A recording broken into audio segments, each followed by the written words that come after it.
నేనేం కాదనను. దోసుకుంటా బైక్ దోసుకుంటే గట్టి గట్టిగా అరుచుకుంటా వచ్చేసి చిన్న పాపం పసిపిల్లలు బెదిరిస్తా ఉంటే మర్యాద చూసి వాడేమనుకుంటారు, నన్ను చూసి ప్రతి ఒక్కరు భయపడుతున్నారు కాబట్టి ఇది నా బలం అనుకుంటున్నాడు. బలం కాదు బాయ్, పెట్టుకుంటే నీ ఊరికి మాకు అంటుకాదని చెప్పి పెద్ద మనుషులు, ఆ పెద్ద మనుషులున్న పార్టీ ఏదంటే తెలుగుదేశం పార్టీ తిరుగుతున్నారు. ఒక్కసారి ఒరిజినాలిటీకి వచ్చినారంటే మీ ప్యాంట్లు లాగులు ఊడిపోతాయి. మనం బుద్ధి తెచ్చుకుంటాం అంతే. మనం తెచ్చుకున్నాం ఒక బుద్ధి, సరైన బుద్ధి. దొంగలను నమ్మకుండా బుద్ధి తెచ్చుకున్నాం. ఒకటే, పార్టీకి పని చేసిన ఎవరినైనా కానీ నేను పని చేస్తూనే పోతా. వాసన అంతకంటే 10 పార్టీలో ఉన్న కార్యకర్తలందరూ జల్లికాయ వేస్తారు. నువ్వు అడగంతా తిరిగినావు, దొంగలు తెలిసినా కూడా వాసనలో పనిచేస్తాడు. పార్టీకి పనిచేస్తాడు, ఎందుకంటే చాలా మంచోడు వాసన.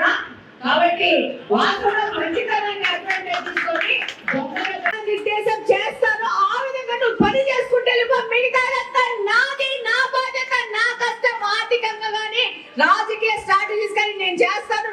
క్యాడర్ ఏమీ లేదు కడపలో, దాన్ని ఎలా తెచ్చుకుంటూ ఈ టికెట్ ఎందుకు అడుగుతున్నారు మీరు అని వాసన డిసైడ్ చేసినాడు. కడప అసెంబ్లీ ఎవరైనా కానీ కొట్టేది కొట్టేది అని చెప్పి మళ్ళీ ఒకసారి చెప్తా ఉన్నారు. కొట్టేవాడు ఇంకా పెట్టుకుంటా పోవాలా అని మాట్లాడతాడు.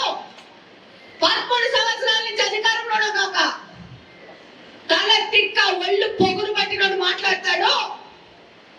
200 మందిని తీసుకొని వస్తాడంట.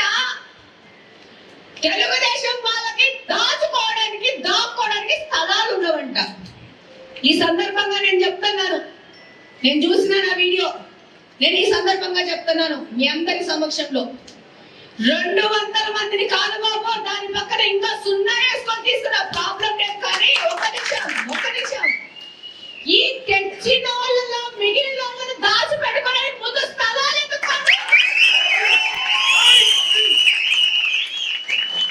నువ్వు తెస్తే గాంజా అమ్మి గాంజా కలవాటు చేసి డబ్బులు ఇచ్చి తెచ్చుకోవాలా? ఇక్కడ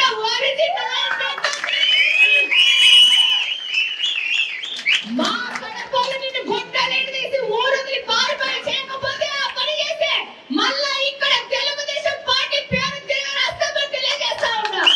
తెలుగుదేశం పార్టీలో ఈడ నిన్న ఈయన్న ప్రతి ఒక్కరు ఈ యొక్క కడపలో ఒక సమస్య వచ్చిందంటే రోడ్ల మీద నిలబడి ఈ రోజు పని చేస్తా ఉంటారు.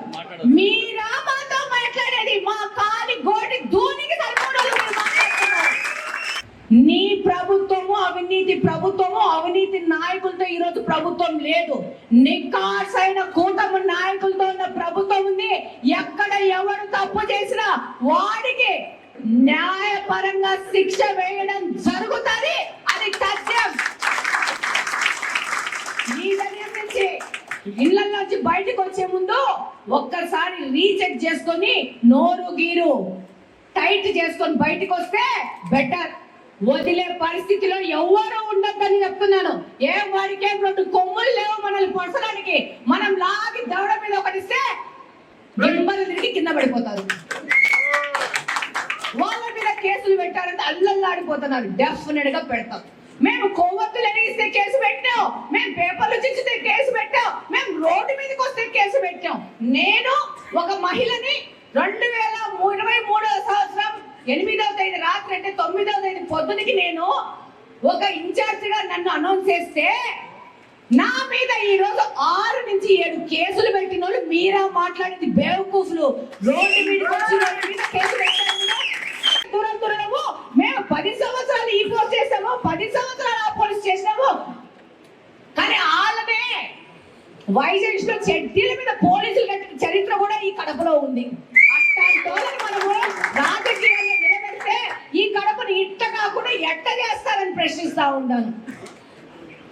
అట్లాంటి ఒకరినే మొన్నే కుర్చీ దింపినారు మనందరూ కనుక.